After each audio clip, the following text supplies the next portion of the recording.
उसके against legal action लिया जाए और 1 लाख रुपए का जुर्माना लगाया जाए, जिससे कि आगे किसी के साथ भी इस तरह का घोर अन्याय ना हो। बिल्कुल, मैंने आप उनको अनजान नंबर दिए जिनसे मेरे को धमकियां मिली थी जान से मारने की। मामले यहाँ दो हैं और दोनों ही कह सकता हूं कि नरेश शर्मा जी के साथ पेश आ रहे हैं और दोनों ही मामलों में कहीं ना कहीं इनके साथ यदि कोई व्यक्ति चालान भुगत लेता है तो उसको नल एंड वाइड करने की, उसको खत्म करने की जिम्मेवारी पुलिस विभाग की है, ना कि वो आदमी आकर के आपको बताए कि मैंने चालान भर दिया है।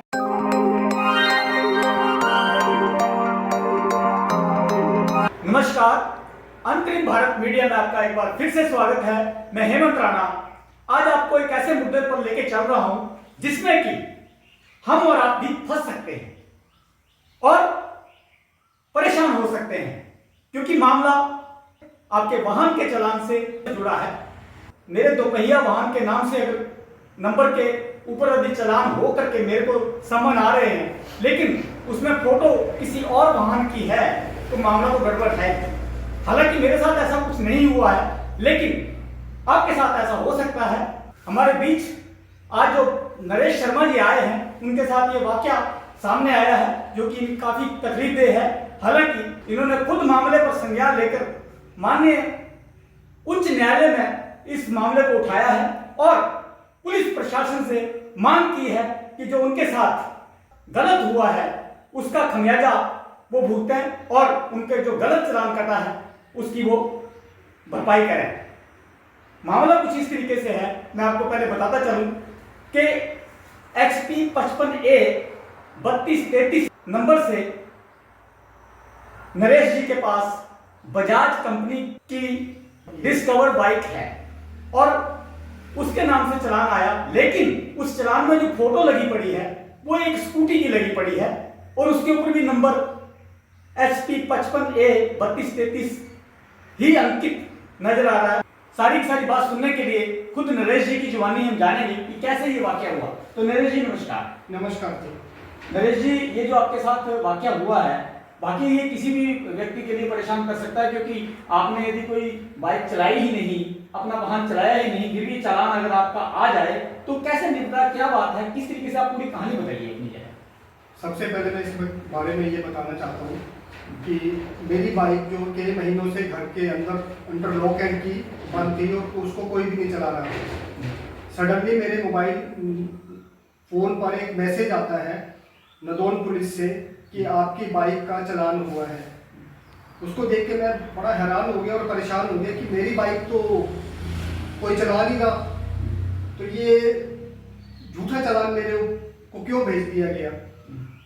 इस मैसेज को मिलने के बाद मैंने उसी समय इसकी शिकायत कई सरकारी एजेंसियों को की, लिखकर शिकायत भेजी कि ये मेरे खिलाफ झूठा चालान भेजा गया है और जिस भी पुलिस कर्मचारी ने अपनी लापरवाही के द्वारा इस चालान को भेजकर मुझे परेशान किया है, उसका मेरे को मुआवजा 1 लाख रुपए दिया जाए और इस चालान को वापस लिया जाए, क्योंकि ये चालान मेरी बाइक से रिलेटेड नहीं है, ये किसी और दोपहिया वाहन का चालान हो सकता है।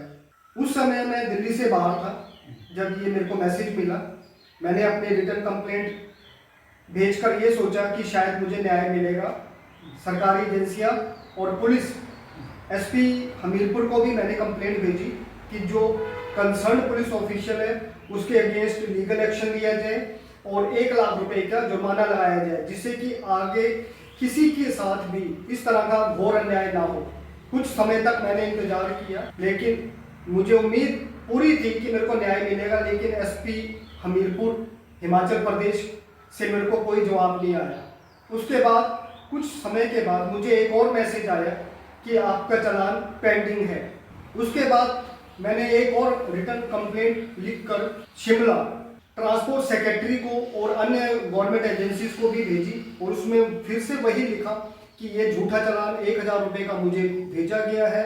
उससे मेरे को बहुत ज़्यादा मानसिक पीड़ा हो रही है और मेरे साथ हरासमेंट हो रहा है। इसको देखते हुए जिस भी पुलिस कर्मचारी ने मेरे खिलाफ झूठा चालान भेजा है या किसी रिवेंज के थ्रू भेजा है उसके ऊपर 1 लाख रुपए का जुर्माना लगाया जाए और इस चालान को वापस लिया जाए। और फिर मुझे उम्मीद थी कि शायद मेरे को शिमला जो मैंने अपनी कंप्लेंट भेजी है उसमें मेरे को न्याय मिलेगा और मेरे को मुआवजा भी मिलेगा, लेकिन उसमें ऐसा कुछ नहीं हुआ। थोड़े समय के बाद मेरे को एक और मैसेज आता है कि आपको जो 1000 रुपये का चालान भेजा है आपने उसे नहीं भरा है अभी तक, इसलिए आपका ये चालान हमने नदौन कोर्ट के सीनियर जुडिशियल मजिस्ट्रेट के पास कोर्ट में भेज दिया है। उसके बाद मैंने फिर से शिमला में कई सरकारी एजेंसीज को इसके बारे में फिर से लिख कर भेजा कि मेरे साथ ये घोर अन्याय किया जा रहा है, ये झूठा चालान मेरे को 1000 रुपये का भेजा गया है, इसको वापस लिया जाए और जिस भी पुलिस कर्मचारी ने इस झूठे चालान को मुझे भेजा है उसके खिलाफ 1 लाख रुपए का जुर्माना लगाया है। लेकिन फिर वही बात हुई, मुझे कोई न्याय नहीं मिला। आखिर में मजबूरी में मेरे को माननीय शिमला हाई कोर्ट से न्याय प्राप्त करने के लिए शिमला जाना पड़ा। शिमला हाई कोर्ट में मैंने एक केस खुद तैयार किया और उसकी पैरवी भी खुद की। जब ये केस कोर्ट में डिस्प्यूट हुआ तो मैंने माननीय उच्च न्यायालय शिमला हाई कोर्ट में अपनी दलीलें रखी, जिस पे माननीय उच्च न्यायालय ने बड़ी गंभीरता से विचार किया और मुझे कहा कि आप कंसर्न कोर्ट में जाएं जहां पे ये मामला पेंडिंग है। मैंने उच्च न्यायालय में अपनी दलील दी कि मैं व्यक्तिगत रूप से मेरे को जान का खतरा है, इसलिए मैं पर्सनली कंसर्न ट्रायल कोर्ट के सामने पेश नहीं हो सकता। माननीय शिमला हाई कोर्ट ने मेरी इस दलील को कंसीडर किया और नदौन के सीनियर जुडिशियल मजिस्ट्रेट को आदेश पारित किया है कि इस केस की सुनवाई के लिए वीडियो कॉन्फ्रेंस की व्यवस्था की जाए और नरेश कुमार को इस केस की सुनवाई के लिए पर्सनली रूप से फिजिकली अपीयर होने के लिए फोर्स नहीं किया जाए। बड़ी बात आपने बताई अपनी, मामला काफी गंभीर है। हालांकि आपने ये भी कहा कि आपकी जान माल को खतरा है, तो ये बीच में जान माल को खतरे की बात कैसे आ गई? इसके बारे में मैं ये आपको बताना चाहता हूँ कि मेरा एक केस काफ़ी पहले नदौन कोर्ट में ही पेंडिंग था। उसमें कुछ बदमाशों ने मेरे को जान से मारने की धमकी दी। मैंने उसकी बार बार शिकायत एसपी हमीरपुर हिमाचल प्रदेश को की, लेकिन कोई सुनवाई नहीं हुई। उसके बाद मैंने उस केस को माननीय उच्च न्यायालय शिमला हाई कोर्ट में भी उठाया, तो ये मैटर वो उसी से रिलेटेड है। मैंने इसको कई मंचों पे उठाया, लेकिन वो अभी भी पेंडिंग है। बस इतना रिलीफ जरूर मिला मेरे को माननीय शिमला हाई कोर्ट से कि जितने भी बदमाशों ने मेरे को धमकी दी है उनके खिलाफ मुकदमा दर्ज हो गया है। लेकिन इतना ही काफ़ी नहीं है, उनके खिलाफ नदौन पुलिस थाना में मुकदमा दर्ज होने के बाद भी वो मेरे को अज्ञात नंबरों से मोबाइल पे मेरे को जान से मारने की धमकियाँ अभी भी दे रहे हैं। इसलिए मैंने माननीय उच्च न्यायालय शिमला हाई कोर्ट को बताया कि मैं पर्सनली रूप से जाने में और इस मैटर में अपीयर होने में मुझे जान का खतरा है। ये जो कोइंसिडेंट कह सकते हैं इस बात को कि नरेश जी के साथ पहले भी एक केस चल रहा था जिसमें कि कोई जान का खतरा ये बता रहे हैं, लेकिन कोइंसिडेंट वाली बात ये है कि उसी नदौन कोर्ट में सिर्फ जो दोबारा इनके नाम चालान कटा है तथा कथित तौर पे ये जो जिसे कह रहे हैं कि ये गलत चालान है, तो ये कोइंसिडेंट ही कह सकते हैं इस बात को कि दोनों बातें वहां से हुई हैं और नदौन से ही आपका ये चालान कटा है। ये बात मैं यहाँ पे आपको एक बात और बताना चाहता हूँ जिसे मैं कहना भूल गया था। ये मुझे ऐसा लगता है कि मैंने ये मुद्दा जब मैं अपने केस की बहस कर रहा था तो मैंने माननीय उच्च न्यायालय शिमला हाई कोर्ट को भी बताया कि ये पुलिस ने रिवेंजफुली मेरे को चालान भेजा है, जिससे कि वो मेरे खिलाफ फिर से कोई षड्यंत्र कर सके। क्योंकि जो पिछला मामला है जिसमें मेरे को बार बार जान से मारने की धमकियां मिल रही थी और उसकी लिखित शिकायत मैंने एसपी हमीरपुर को भी की थी, लेकिन उसमें भी कुछ मेरे को न्याय नहीं मिला। तो ये उनका प्रतिशोध लगता है मुझे कि मेरे को परेशान किया जाए। प्रतिशोध आपसे क्यों लेगी? पुलिस डिपार्टमेंट पूरा क्यों प्रतिशोध वाली बात करेगा आपके साथ? वो इसलिए होता है कि जब आप किसी पुलिस वाले की कंप्लेंट करते हैं तो पूरा पुलिस महकमा एकजुट होकर उसको दबाने की कोशिश करता है, जिससे कि ऐसे जागृत इंसान जो सोच वाले लोग हैं वो उनके लिए खतरा पैदा ना हो जाए। कौन सी सोच वाले व्यक्ति बताया आपने? जो न्याय के लिए अपने लड़ाई लड़ना चाहते हैं। तो मतलब आप न्याय के लिए अपनी लड़ाई लड़ते हैं, लेकिन न्याय के लिए लड़ाई तो लगभग सभी लोग लड़ते हैं। मैं यहाँ पे आपकी बात से सहमत नहीं हूँ। मैंने बहुत सारे जानकारी में है जिनको झूठे चालान आते हैं, लेकिन वो न्याय की लड़ाई लड़ते नहीं। वो कहते हैं कि हम परेशानी में नहीं पड़ना चाहते और वो चुपचाप चालान भर देते हैं, लेकिन वो सिस्टम को गालियाँ देते हैं। मैं अपना पेड़ छुड़ाते हैं। यस, मैं किसी को अब्यूज नहीं करता, ना मैं किसी को गलत बोलता हूँ। मैं अपनी लड़ाई बिना किसी को अब्यूज किए लड़ता हूँ। ये मेरे और उन लोगों में फर्क है। बड़ी बात है कि हर एक किसी के पास ना तो समय है और ना ही किसी के पास, हर किसी के पास इस तरीके का सामर्थ्य है, ना ही हौसला है कि वो प्रशासन के खिलाफ और अपने साथ जो हो रहे अन्याय है उसके खिलाफ लड़ाई लड़ सके। तो कहीं ना कहीं नरेश जैसे व्यक्तित्व कह सकते हैं कि आगे आते हैं और अपनी लड़ाई लड़ते हैं, और ऐसे लोग अन्य लोगों के लिए एक सिंबल होते हैं, एक उदाहरण बन जाते हैं, जो कि कानून को भी सुधार सकते हैं और गलत करने वालों को भी कुछ ना कुछ शिक्षा दे सकते हैं। तो कहीं ना कहीं मैटर ये ऐसा लगता है कि आपके साथ जो ज्यादती हुई है उसका आपने मतलब कानूनी तौर पे जो आपके साथ गलत हुआ उसका कानूनी तौर पे आप पूरे तरीके से उसका प्रतिशोध कर रहे हैं, एक तरह से कह सकते हैं आप। नहीं, मैं तो प्रतिशोध नहीं कर रहा हूँ, लेकिन जो मेरे से प्रतिशोध ले रहे हैं मैं उनको न्याय के द्वारा उनके द्वारा लिया जा रहा है प्रतिशोध का सजा मिले, जिससे कि सोसाइटी में एक मैसेज जाए कि अगर गलत किया जाएगा तो कोर्ट जो है उनको भी सजा दे सकती है। बड़ी बात है कि सोसाइटी में यदि कुछ गलत हो रहा है तो आवाज उठानी चाहिए और अपने हक के लिए आगे आना चाहिए। कहीं ना कहीं नरेश जी का मैसेज ऐसा ही है। तो नरेश जी, बातें हो गई कि एक तो आपका जो 1,000 रुपए का चालान है, और दो बातें आपने दूसरी कही कि आपको कोई इनसिक्योरिटी हुई है जिसमें कि आपको कोर्ट से बाकायदा एक सिक्योर सर्विसेज मिली है पुलिस की तरफ से। क्या वो अभी तक आपको मिली नहीं वो सेवाएं पुलिस से जो सिक्योर करने की है? आपको प्रोटेक्शन की बात करना चाहते हैं मेरे ख्याल से। हाँ, प्रोटेक्शन जो आप बता रहे थे। मैंने प्रोटेक्शन के लिए माननीय उच्च न्यायालय शिमला हाई कोर्ट में केस तैयार करके दाखिल किया और पैरवी की। उसके बारे में माननीय उच्च न्यायालय ने एसपी हमीरपुर को एक लिखित में ऑर्डर पास किया था कि जिसमें जांच की जाए कि सचमुच में मेरे को किन लोगों से जान का खतरा है। लेकिन मुझे अफसोस के साथ कहना पड़ रहा है कि उस समय के एसपी हमीरपुर हिमाचल प्रदेश ने कोर्ट को गुमराह करने के लिए झूठे तथ्य पेश किए, झूठे कागज तैयार करके। हिमाचल पुलिस ने? अच्छा, जो आपके साथ किसी ने मारपीट नहीं की। हाँ। मेरे को जो धमकियां मिल रही थी उसको कोर्ट को गुमराह करने के पर्पज से उसमें झूठे कागज तैयार किए और कोर्ट में ये रिपोर्ट दाखिल कर दी कि मुझे को किसी से भी जान की धमकी नहीं मिली है। लेकिन वास्तविकता ये है कि मैंने उनको कुछ नंबर भी प्रोवाइड किए थे। तथ्य दिए आपने? मतलब बिल्कुल, मैंने उनको अनजान नंबर दिए जिनसे मेरे को धमकियां मिली थी जान से मारने की। लेकिन पुलिस ने उनके कोई भी record, call details record trace नहीं की, उनका कोई भी डॉक्यूमेंट कोर्ट में पेश नहीं किया। बड़ी बात है।